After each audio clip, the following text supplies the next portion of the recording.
Working in retail is never easy, especially when you have to deal with a bunch of crazies. Welcome to this episode of Tales from Retail. Our first tale is from Gorgov62. At the grocery store I work at, our policy is to have ID for all purchases of cigarettes. If your ID is a driver's license or state ID, we scan the back of it. On this night, I'm running the front end, but currently watching the service desk as well, where we keep the cigarettes. A customer comes up to the desk wanting to buy cigarettes. I've interacted with this guy before and he's a pain to deal with, so I know this is going to be a rough one. I scan the cigarettes on the register and ask for his ID. He pulls his wallet, but doesn't take his license out of the holder. I tell him I need to scan the back of it. He says he can't take it out, keep this in mind, and tells me to manually enter the date. I tell him I can't do that, I need to scan the back of it. He says to type the date in again, and I say no again. He then says he wants the manager. The store's manager is not there, so I page the assistant manager up and let him deal with it. The guy talks to him and the assistant manager backs me up, telling him I need to scan the back of it. The guy proceeds to go off on him. Among the highlights of his rant, he would pull it out for a state trooper, but not for me, effectively saying that he was lying to me when he said he couldn't take it out. Whenever he goes to a different store, they type the date in, to which we all wondered why he didn't go there. Having to scan the ID was an infringement on his rights, somehow. He ended his rant by threatening to sue us and stormed out. We all laughed and went about our business. But wait, there's more. About 45 minutes later, we get a phone call. The desk clerk picks it up and it's from a customer wanting to talk to the store manager. The assistant manager has left, so she pages up our nighttime person in charge, who witnessed the previous interaction, who comes up, picks up the phone, listens for a minute, then points at me and mouths, "Your guy." Yes, this guy called the store to further complain, saying I had singled him out. Throwing a tantrum while you're the only customer at the desk will tend to draw attention to yourself. The PIC told me a further 4 times that I had to scan the back of it and he wanted an appointment with the manager. The PIC gave the manager's name and said when he'd be in next, then hung up. We left some more and went back to work. When I came in the next day, I asked if anyone had called complaining about me, but they said no, so I guess the guy gave up. I don't see what the problem is to take out your ID and let them scan the back of it. I mean, it's just to make sure that you don't have a fake ID because, I don't know, fake IDs can show a potentially accurate date, but the ID itself be fake. That guy just sounds like a moron. This next tale is by Namia. My aunt has worked as a cashier in a supermarket for at least 30 years, and one of her stories particularly stuck to me. One day, as she was scanning products for a woman at her register, the alarm that reacts to security tags going through went off. The customer seemed surprised as she was still discharging her cart on the conveyor belt, but she stepped away from the alarm, raising her hands to show she had no items. My aunt was very confused and looked at the alarm devices. Nothing seemed to be going through, but the alarm was still going off. As she got up to check more closely, she finally solved the mystery. A toddler was pushing a pressure cooker on the floor, through the alarm system, encouraged discreetly by her mom. The unashamed woman ended up paying for the pressure cooker to avoid the cops being called, and was never seen in the store again.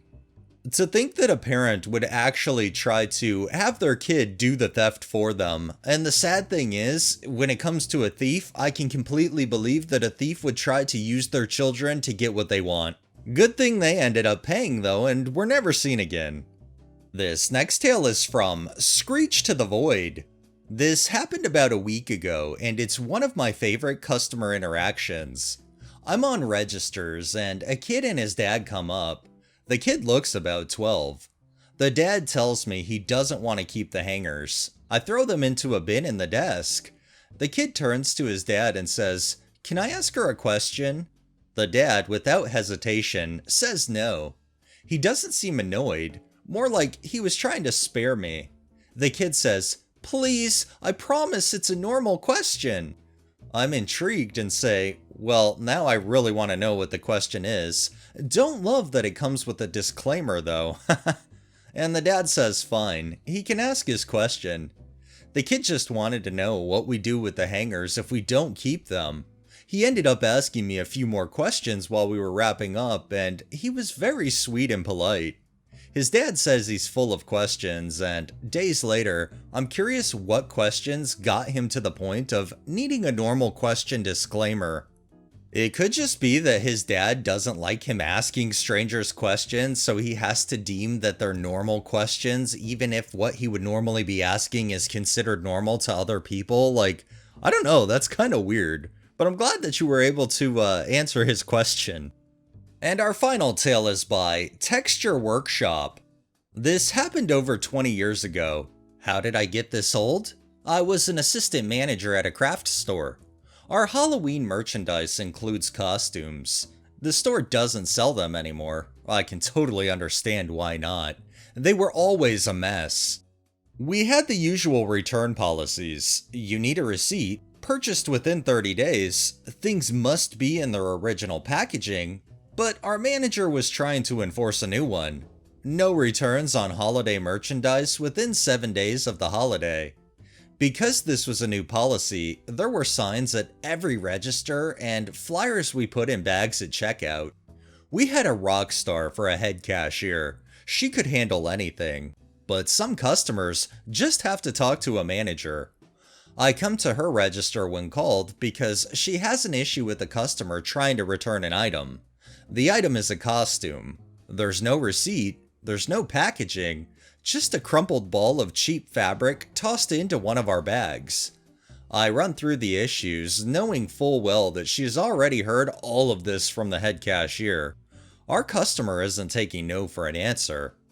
Finally, I get to the point that it's 2 days before Halloween, and we're no longer taking returns on Halloween merchandise. She asks why. Silly me. I think she's a sane individual and take the time to explain to her our aggressive clearance policy on seasonal merchandise and that there was no way we would be able to sell it before Halloween. She thinks this is an opening to explain that we will surely be able to sell the costume. 4 out of 5 of her children have worn it and absolutely loved it. She doesn't understand why her youngest is refusing to wear it, but the fact that the other kids did surely shows what a good costume it is and that we'll have no problem selling it in the next 2 days. I take a moment, gather my thoughts and ask, "So you're saying that you have had this costume for years, and it has been worn no less than 4 times, and because a 5th child is refusing to wear it, you think we should take it back?" She shook her head enthusiastically, thinking she was finally making some progress. I gently offered her directions to the secondhand store down the street. I know I got off easy. There's a lot more crazy out there in retail, but she was the most delusional customer I ever had. And always think of her and her son every Halloween. The fact that she even thought that that was a brilliant idea to try to return a years-old Halloween costume is just baffling. I mean, but considering the fact that she brought it in a bag with nothing else, no receipt, kinda would explain why if it was literally years old. Alright, that's enough tales for the day. Well, that wraps up this episode of Tales from Retail. If you liked the video, please drop a like, share my content on all of your social media, subscribe if you haven't already, and make sure to hit that bell so you're notified every time I upload, and drop a comment down below. It really helps with the algorithm and helps new people find my channel. Thanks for watching, thanks to my patrons, have a great day and stay safe out there.